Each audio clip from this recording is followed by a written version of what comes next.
Hits 96, Chattanooga's #1 hit music station. And right now, it's time to talk dating with my friend Brock Olsen. Brock, welcome back. Yeah, Gino, thank you for having me. I'm glad to be doing this again. Yes, of course. No, we're happy to have you. We want to get your insight on this. You are a Chattanooga-based dating expert, as you know, and people can follow you online at brockolsen.com and all over social media, listen to your podcast. And I thought it'd be fun to have you on once a week here just to talk about different dating subjects. And I came across this recent poll. It was done about a month or two ago now, but I think it's still a nice question for you, something that we can sink our teeth into a little bit. And more or less, it's, do opposites attract, and they use the phrase, birds of a feather flock together when it comes to relationships? And when it comes to their poll, it was pretty much down the middle. So I thought it'd be kind of interesting to get your take on this and what has been the case in your experience. Yeah, for sure. And yeah, this is actually a really great question. I'm glad that you shot this over to me. So let's talk about the majority of what people are saying. It's pretty evenly split. Some people are saying they're not sure. Some people are saying yes, opposites attract. Some people are saying no, I definitely got to have things in common. And I'm going to say it's a little bit of both. Yeah. But I will say that the majority of the myth about this, and there is a myth about this, is that opposites attract is what you're going to build your relationship off of. That's not actually what the studies over the last 70 years indicate. What they actually indicate is that we seek more similarities with our partner than we do opposites.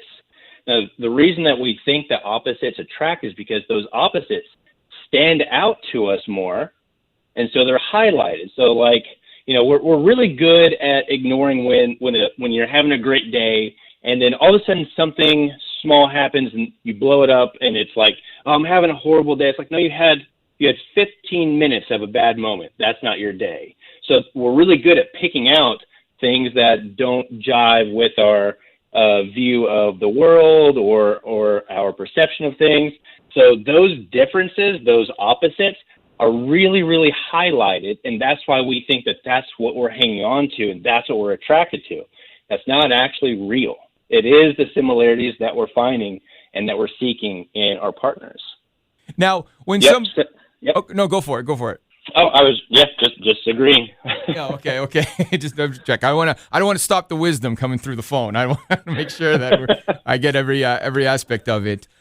So when you're looking for someone, maybe we'll go back to the dating thing, the beginning, and you're meeting someone. Mm-hmm. You don't have to have everything in common, right? I mean, you want to make sure that there's something. I mean, I guess whatever catches your eye. It's kind of like the honeymoon phase of a relationship. If you start dating somebody in the beginning, and we call it the honeymoon phase because everything's just so sweet and exciting and there's so much good energy and everything, but then all of a sudden you might see something, oh, wait a minute, we don't see the same thing on this. We're not on the same page about this. How can you kind of navigate that? What are the things that we should be on the same page about? You know what I'm trying to say? Yeah, absolutely. So when you're actively dating and you're dating with intent, you're really trying to find someone that you're able to build something significant and special with. You do have to find those deep commonalities. So you have to somewhat align on religious beliefs. You need to somewhat align on political beliefs. Your morality, your moral compass, things that you guys believe in. Those things really do need to closely align. It's very, very rare that you can be super on opposite spectrums of political issues or just life issues and still be able to coexist, because those things are really what make us who we are and how we dictate our life and everything that we do. So if you're really opposite on that, it's just not going to work really well. So having those base things, those core things in common, you've got to do that. After that, you are supposed to have some differences. Like, your hobbies don't have to match up with their hobbies. They need to have hobbies, but they don't have to be yours. Mm-hmm. And I think that's also where a lot of people go wrong is, hey, this person's a football fan, I'm a baseball fan. Well, we have nothing in common. It's like, wait, no, you both like sports, you like competitiveness, you like doing that. You just have to find that commonality there, and it usually is there. Yeah. But having that is really, really important. And I've noticed this too, and I guess it's in the same wheelhouse of the conversation as well. I know that there are some people out there that seem to automatically jump into their partner's hobbies. That's necessarily not a bad thing. There are people out there that kind of forget about everything that they have going on in their life, and now they focus on everything their partners. And I don't think that's healthy either.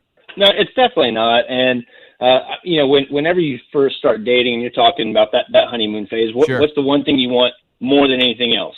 You want time with that person. Yeah. Well, that means you have to start sacrificing the things that you did for yourself. So if you were going to the gym, if you're whatever your hobbies were, spending time with your friends, those are usually the things that we start sacrificing in those early stages. And then we start losing our identity. So all those things that made us unique, we start sacrificing that, and we start becoming a little bit more like that person. And this is where that balance is. You have to have your own things.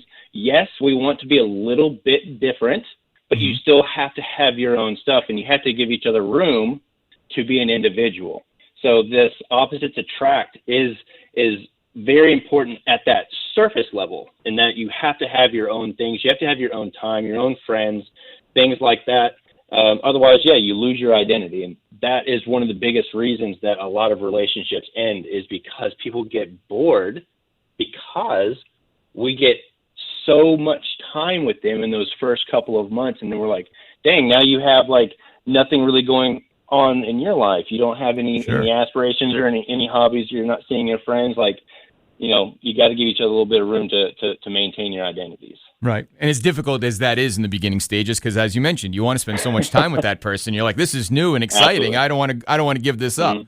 But it's a good move. So I guess bottom line, to sum it all up here, when it comes to do opposites attract, that can be the case, but you should have some things kind of, and I guess you said it perfectly, about the moral beliefs, maybe religion, politics, that type of thing, those big boxes that just need to be checked in order to be on the same common ground. And then from there, you can, of course, branch off. Absolutely. And the thing is you want to be able to share your interest and your views with somebody else. And if you're at a constant conflict, obviously that's not a healthy dynamic. So making sure that those really important core beliefs are aligned, it's super important. It's kind of like dancing. You have someone that leads, someone that follows, and if those things get like out of balance and somebody else becomes more dominant than the other, like it's just not going to work. It really is a fine dance, and you gotta work that out. That's why dating's so hard, is finding that right person at the right time. Thank you so much, Brock, for the time. We appreciate it. Again, that's Brock Olsen, Chattanooga-based dating expert, and you can check out Brock's podcast and his articles and everything that he does. Follow him on social media and go to brockolsen.com. Brock, thanks so much. We'll talk to you next time. Thank you, Gino.